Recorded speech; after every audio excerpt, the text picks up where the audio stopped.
Hello बच्चों, मैं विशाल स्वागत करता हूं आपका आपके अपने चैनल तैयारी ऑनलाइन में।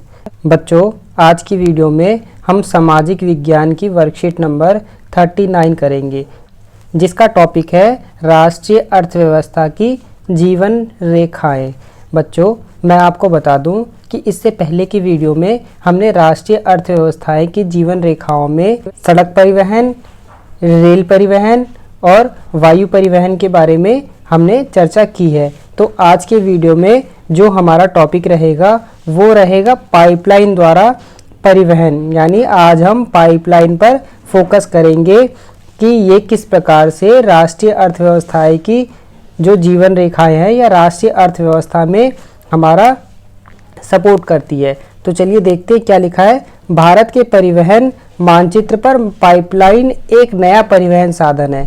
यानी जो भारत का परिवहन मानचित्र है या भारत में जो परिवहन होता है उसमें जो पाइपलाइन है वो एक नया परिवहन का साधन है। लेकिन ये बहुत इंपॉर्टेंट है। क्यों इंपॉर्टेंट है, देखिए आगे जानते हैं। पहले पाइपलाइन का उपयोग शहरों व उद्योगों में पानी पहुंचाने हेतु होता था। आज इसका प्रयोग कच्चा तेल, पेट्रोल उत्पादन तथा तेल से प्राप्त प्राकृतिक उत्पादन तथा गैस क्षेत्र से उपलब्ध गैस शोधनशाला, उर्वरक कारखानाओं व बड़े ताप विद्युत गृहों तक पहुंचाने में किया जाता है। अब यहाँ पर ये कह रहा है कि पहले जो पाइपलाइन थी ना, उसका जो उपयोग होता था वो सिर्फ किस काम के लिए होता था?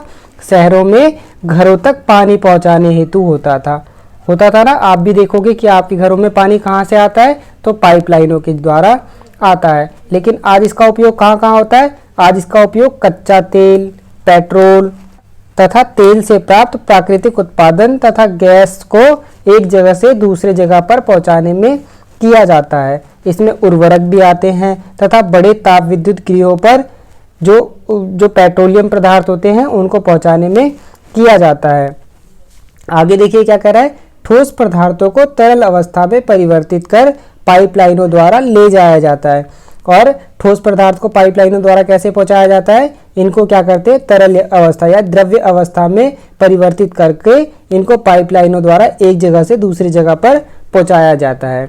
चलिए आगे देखते हैं। सुदूर आंतरिक भागों में, सुदूर मतलब जहां पर पहुंचना बहुत मुश्किल हो, और आंतरिक मतलब अंदर, यानी ऐसे क्षेत्र जहां पर अंदर तक पहुंचना बहुत मुश्किल हो या मुश्किल से पहुंचा जा सकता हो। तो आगे बोल रहा है सुदूर आंतरिक भागों में स्थित शोधनशालाओं जैसे बरौनी, मथुरा, पानीपत तथा गैस पर आधारित उर्वरक कारखानों की स्थापना पाइपलाइनों के जाल के कारण ही हो पाया है।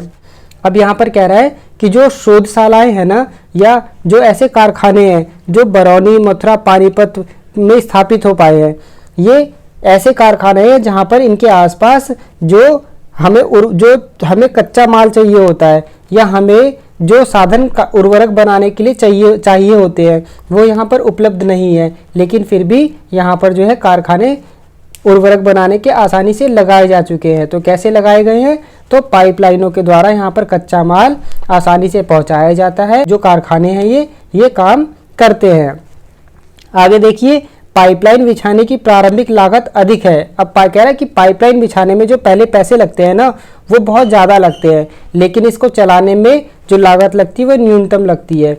और कह रहा है कि इसको जब पाइपलाइन बिछ जाती है उसके बाद इसको चलाने में जो पैसे लगते हैं ना वो बहुत कम लगते हैं, इसीलिए इसको एक अच्छा साधन माना जाता है। यानी पाइपलाइन जब बिछाएंगे तो हो सकता है कि पैसे ज़्यादा लगे, लेकिन बाद में क्या होता है, बाद में इसमें जो लागत होती है ट्रांसपोर्टेशन की या सामान को एक जगह से दूसरी जगह ले जाने की, उसकी लागत क्या होती है, बिल्कुल कम होती है या न्यूनतम होती है। क्या इसके फायदे क्या होते हैं भाई? जो ट्रांसपोर्टेशन में टाइम लगता है, जो देरी होती है वो नहीं होती। इसमें जो क्षति होती है या जो नुकसान होता है ट्रांसपोर्टेशन करने में, माल को उठाने में, रखने में, टूट जाता है, कहीं लीकेज हो गई, कहीं कुछ हो गया, तो ये जो ट्रांसपोर्टेशन में जो हानियां होती है वो भी पाइपलाइन में बिल्कुल खत्म हो जाती है। पाइपलाइन परिवहन के देश में मुख्यतः 3 जाल है, यानी 3 पाइपलाइन मुख्य रूप से भारत में काम करती है। देखिए नीचे क्या बताया उसके बारे में पढ़ते हैं। सबसे पहली पाइपलाइन कौन सी है? तो सबसे पहली पाइपलाइन है ऊपरी असम के तेल क्षेत्रों से गुवाहाटी, बरौनी, इलाहाबाद के रास्ते कानपुर उत्तर प्रदेश तक। इसकी एक शाखा बरौनी से राजबंद होकर हल्दिया तक है, दूसरी राजबंद से मौरीग्राम तथा गुवाहाटी के सिलीगुड़ी तक है। कह रहा है कि पहली जो पाइपलाइन है ना, इंपॉर्टेंट पाइपलाइन, वो असम के तेल क्षेत्र से गुवाहाटी, बरौनी व इलाहाबाद के रास्ते कानपुर को जोड़ती है। कानपुर उत्तर प्रदेश में है। इसमें से आप मुझे बताइए कि ये जो जगह के जो स्थानों के नाम बताए गए हैं वो किन किन राज्यों में पड़ते हैं। कमेंट बॉक्स में आप हमें ढूंढ के, या अगर आपको पता है तो आप हमें कमेंट बॉक्स में बताइए कि ये सारे स्थान जो है गुवाहाटी, बरौनी, इलाहाबाद, कानपुर, ये किस स्टेट में या किस राज्य में है। तो पहली पाइपलाइन तो हमारी ये हो गई। ये पाइपलाइन क्या काम करती है? ये पाइपलाइन असम के जो तेल क्षेत्र है उनसे तेल या तैलीय पदार्थ एक स्थान से दूसरे स्थान पर पहुंचाने का कार्य करती है। दूसरी पाइपलाइन देखिए, दूसरी इंपॉर्टेंट पाइपलाइन कौन सी है भारत में? गुजरात में सलाया से विरमगांव, मथुरा, दिल्ली व सोनीपत के रास्ते पंजाब के जालंधर तक।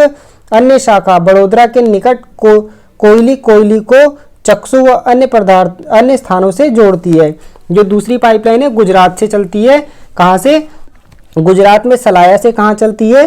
बीरमगांव, मथुरा, दिल्ली व सोनीपत के रास्ते पंजाब के जालंधर तक चलती है। ये पाइपलाइन जो है वो मुख्य रूप से गैसीय पदार्थ और दूसरे पदार्थों का परिवहन एक स्थान से दूसरे स्थान पर करती है। तीसरी जो गैस पाइपलाइन है वो गुजरात में हजीरा को उत्तर प्रदेश में जगदीशपुर से मिलाती है। यह मध्य प्रदेश के विजयपुर के रास्ते होकर जाती है। इसकी शाखा राजस्थान में कोटा तथा उत्तर प्रदेश के शाहजहांपुर, बबराला व अन्य स्थानों पर मौजूद है। ये तीसरी पाइपलाइन है हमारा, कहाँ से? गुजरात के हजीरा को उत्तर प्रदेश के जगदीशपुर से मिलाती है। तो आपने देखा कि पाइपलाइन क्या होता है, पाइपलाइन के क्या लाभ है और क्या उसकी कमियां हैं। तो आपने ये सारी चीज़ें इस वर्कशीट में सीखी। अब चलिए हम इसके क्वेश्चन आंसर को देखते हैं। देखिए पहला क्वेश्चन है, ठोस पदार्थों को पाइपलाइन परिवहन के माध्यम से किस प्रकार एक जगह से दूसरी जगह भेजा जाता है। तो आपने अभी पढ़ा था ऊपर की वर्कशीट में कि भाई ठोस पदार्थ को कैसे एक स्थान से दूसरे स्थान भेजा जाता है पाइपलाइन के द्वारा। तो इसका आंसर होगा, ठोस पदार्थों को पाइपलाइन परिवहन के माध्यम से भेजने के लिए उनको द्रव अवस्था में परिवर्तित करके पाइपलाइन के द्वारा क्या किया जाता है? भेजा जाता है। तो यहाँ पर सबसे इम्पोर्टेंट बात क्या है कि द्रव अवस्था में ठोस पदार्थों को परिवर्तित करके पाइपलाइनों के द्वारा क्या किया जाता है? परिवहन किया जाता है या भेजा जाता है। चलिए दूसरा क्वेश्चन देखते हैं। आपको ऐसा क्यों लगता है कि पाइपलाइन परिवहन को चलाने की लागत कम आती है? अब आप विचार कीजिए, आप सोचिए और आप हमें बताइए कमेंट बॉक्स में कि ऐसा क्यों लगता है कि पाइपलाइन के द्वारा परिवहन करने में जो पैसे लगते हैं या जो लागत लगती है वो बहुत कम लगती है। मैं आपको एक दो उदाहरण दे देता हूं, बाकी आप हमें कमेंट बॉक्स में बताइएगा। देखिए सबसे पहला, पाइपलाइन को बिछाने में एक बार खर्चा होता है, उसके बाद इसमें खर्चा जो होता है वो ना के बराबर होता है। किसी भी वस्तु को एक स्थान पे बैठ के पाइपलाइन के द्वारा दूसरे स्थान पर बिना किसी लागत के या बहुत कम लागत पर भेज सकते हैं। तो बाकी जो आप जो सोचते हैं कि पाइपलाइन के द्वारा परिवहन में कम लागत क्यों लगती है, आप हमें कमेंट बॉक्स में ज़रूर बताइए। तीसरा प्रश्न देखते हैं, देश में पाइपलाइन परिवहन के 3 प्रमुख जाल कौन से हैं? तो अभी आपने ऊपर पढ़ा था कि देश में पाइपलाइन परिवहन के 3 प्रमुख जाल कौन से हैं। एक बार फिर से देख लेते हैं। सबसे पहला जाल है असम के तेल क्षेत्र से कहाँ तक? कानपुर उत्तर प्रदेश वाला जो पहला जाल है वो ये है। दूसरा जाल कौन सा है? गुजरात के सलाया से विरमगांव, मथुरा, दिल्ली व सोनीपत के रास्ते पंजाब के जालंधर को जोड़ता है। और तीसरा लाइन कौन सा है? तीसरी लाइन है हमारा गुजरात में हजीरा को उत्तर प्रदेश में जगदीशपुर से मिलाती है। तो 3 पाइपलाइन हमने ऊपर पढ़ी है, ये तीनों आपको याद रखने हैं और तीनों इसका आंसर बन जाएंगे। चौथा, पाइपलाइन परिवहन के माध्यम से आपके घर तक क्या पहुंच पाता है? इस माध्यम से परिवहन कैसे आसान और सस्ता होता है? आप विचार कीजिए और अपने घर में देखिए कि पाइपलाइन के द्वारा आपके घर में कौन कौन सी चीज़ें पहुंचती हैं। तो सबसे पहला और सबसे महत्वपूर्ण क्या है? पाइपलाइन के द्वारा आपके घरों में पानी पहुंचता है। आप देखिए पाइपों के द्वारा आपके घर में पानी आता होगा। कुछ बच्चे ऐसे होंगे जिनके घरों में पाइपलाइन के द्वारा गैस भी पहुंचती होगी, है ना। दो चीज़ें कॉमन है जो पाइपलाइन के द्वारा हमारे घरों में पहुंचाई जाती है। अब इसके बाद क्वेश्चन क्या कह रहा है कि इस माध्यम से परिवहन कैसे आसान और सस्ता होता है। तो देखिए, इस माध्यम से परिवहन कैसे आसान और सस्ता होता है। सबसे पहला है कि इसमें जो शुरुआती लागत होती है, क्या होती है, शुरुआती जो लागत होती है वो अधिक होती है, पर बाद में इसमें कम लागत आती है।